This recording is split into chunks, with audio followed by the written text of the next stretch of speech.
Hello everyone, welcome back to my YouTube channel. I'm Holly Grace, and in today's episode we are going to be taking cheap, ugly, prefabricated art pieces and we're going to be turning them into stunning farmhouse signs. I'm going to be making these over. I have two of them here that are exactly the same. So I'm going to be turning these into his and hers matching signs for my master bedroom. So let's jump right into the episode.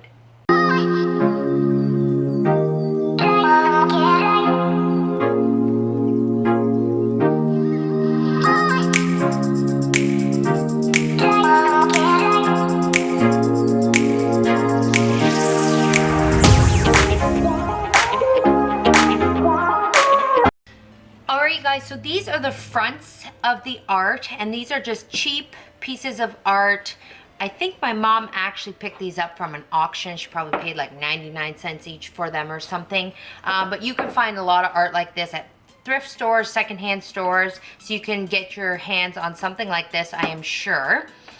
Now, we are actually going to be using the back side, so it doesn't matter what this side looks like because we're going to be using the insides of these art pieces. So this side here. So I'm going to flip these over and I'm just going to start with one. So we'll take one away and we're going to work with just one at a time here. So we'll start with this one here. Now what we want to do first is we want to remove any stickers or anything like that so that our piece is free from stickers. And I just have my Ryobi battery operated sander and I'm going to start by sanding the edges here.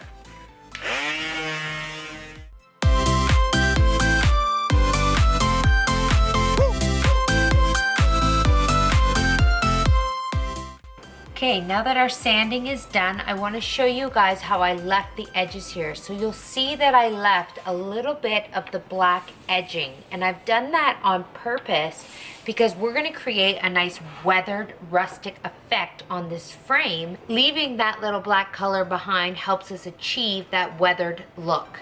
So we're going to start by painting the frame. Don't worry about the inside yet, we're going to start with the frame. And the reason why we're doing the frame first instead of this part is that way if we drip any paint or any stain on the inside part of the frame, it doesn't matter. So the backdrop is going to be our last step, okay? So the first thing we're going to start with is I'm going to use this Vintage Effect wash from DecoArt. Now this is a paint that acts like a stain, but since we're painting on MDF, which is medium density fiberboard, it kind of just soaks in the paint. So we have to create that stained look, that stained weather effect look ourselves, okay, with paint, because this isn't gonna look like stain on MDF. See how it just soaks into the MDF? So normally what you would do with this is you would rub it on just like a stain and then you would wipe it off. But given that it soaks in, there's not really much to wipe off. So this is going to be our base layer here, and I'm just gonna go all the way around the frame, rubbing it on with a foam brush, and then wiping it clean, wiping it with a cloth.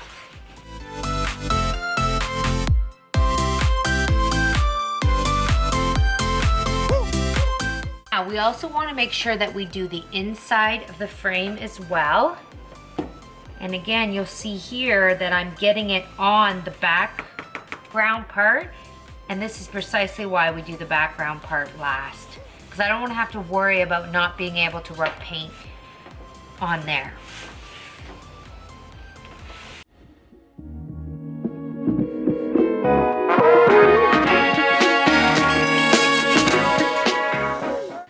Now you'll also notice in here where they've glued the back piece to the frame, we have some glue in here, and the Vintage Effect wash isn't covering that glue because it's a different type of material, but we're gonna fix that up when we bring in some paint, okay?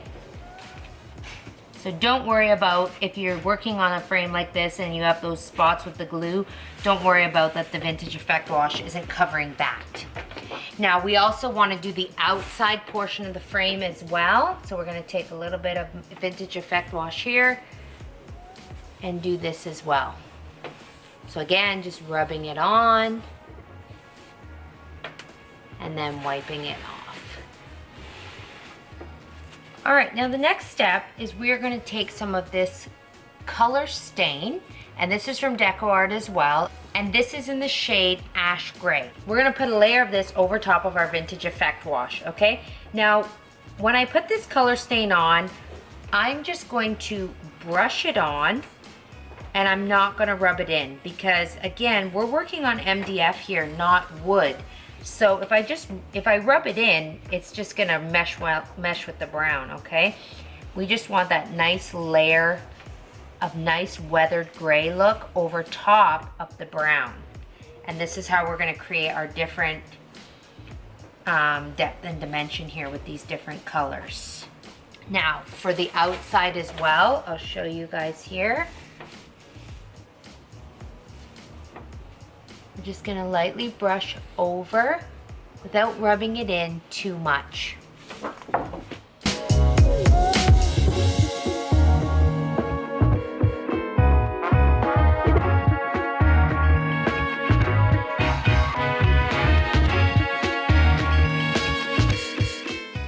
After my Color Stain has dried, I'm going to take a little bit of this acrylic paint, and this is the shade Bleached Sand. So this is just straightforward acrylic paint from DecoArt in the shade Bleached Sand. And then I'm gonna take a stenciling brush here, and this is their number 12. And I like this brush because it's nice and stiff, and we're gonna rough this up a little bit. So we're gonna take a little bit of the bleached sand on our brush, and we're gonna dab it off. We don't want a lot of paint on our brush. So make sure you dab most of it off. And then we're gonna take our brush, and we're just gonna go along the edging, just ever so lightly, dry brushing it on into spots, okay? You don't want to paint it on. We're not painting here. We're dry brushing. Dip your stencil brush in the paint. Make sure you get the majority of it off before you apply the brush to your piece. And you're gonna go around the frame, and you can go heavier and lighter or lighter in certain spots to give a true rustic looking effect.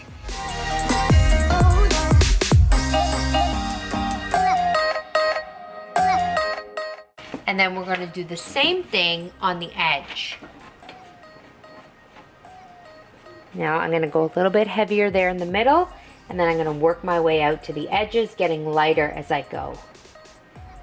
And then you can see that we get that nice weathered, realistic look.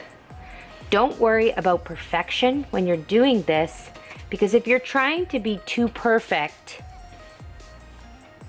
that's when it's gonna look too prefabricated. But if you don't worry about perfection, you'll end up with that really rustic, realistic look. So basically, my friends, throw perfection out the window. Don't even think about it. All right, you guys, so now the inside part is a little bit different, all right? We need to put a primer down because it is dark and we wanna lighten it up, so I don't wanna waste too much white paint. So I'm gonna use this Bullseye 123 primer, and we're gonna do a layer of that. Now, I don't want you guys to worry too much about the corners or the edges or taping or anything, because I'm gonna show you. So I'm gonna start with this edge here, okay? And I'm gonna put my primer on, and see how I'm going up onto the edge there? It's not that big of a deal, because what we can do is we can wipe that away with our foam brush, but we can also go back in with our big stencil brush, and we can work that into the rustic weathered effect, okay? So don't worry too much about with the primer. Don't worry about if you go up onto the edging of the frame like that, because it actually works out in our favor here. So we're gonna continue going along like this until we've done all the edging here with our primer.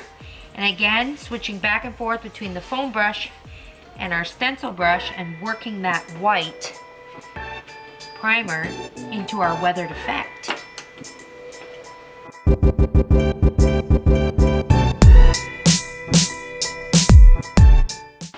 And then to fill in the larger portion of my background here, I just use a little roller.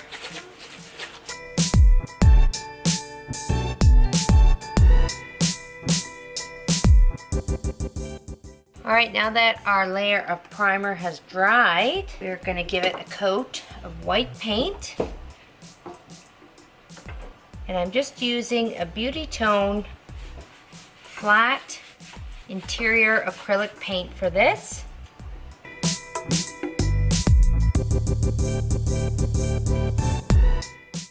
All right, so our first coat of the white is dry. Now we're gonna use foam pouncer, and why I'm going to use the foam pouncer for the second coat is I don't want brush strokes. So in order to eliminate the brush strokes, we are going to use this foam pouncer here. So I just dab it in the paint and then I pounce some off onto my work surface, and then you can see here that when we pounce on the paint,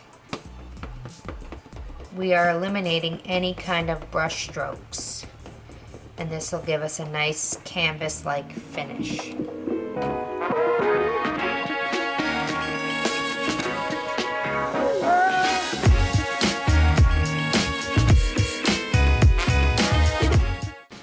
Alright guys, so I let my sign dry overnight. Now this white backdrop is all dry, so we can go ahead and stencil on a design.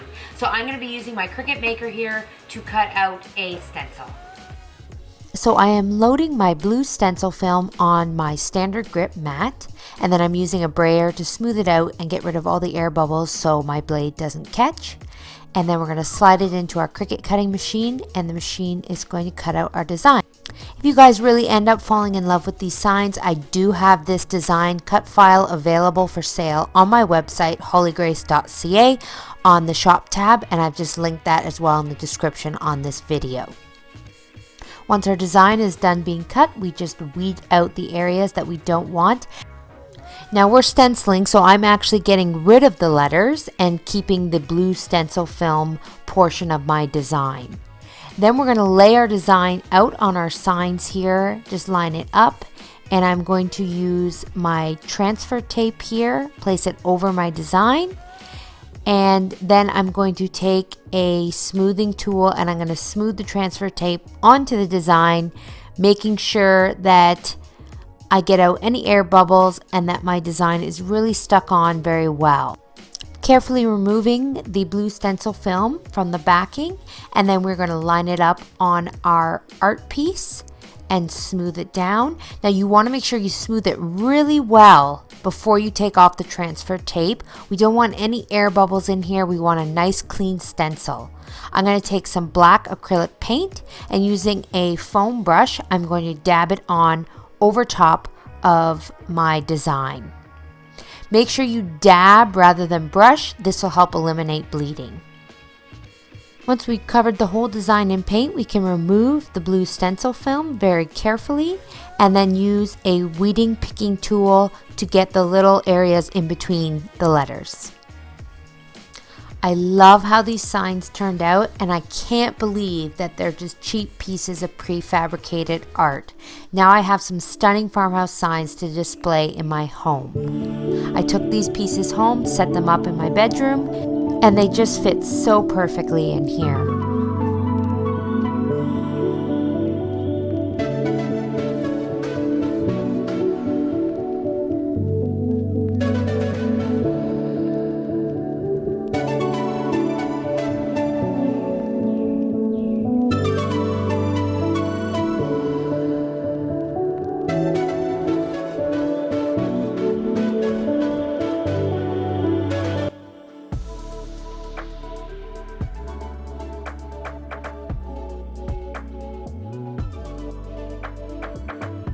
The quotes on these signs are from my favorite novel, Anne of Green Gables, so I always like to pick things in my decor that actually mean something to me.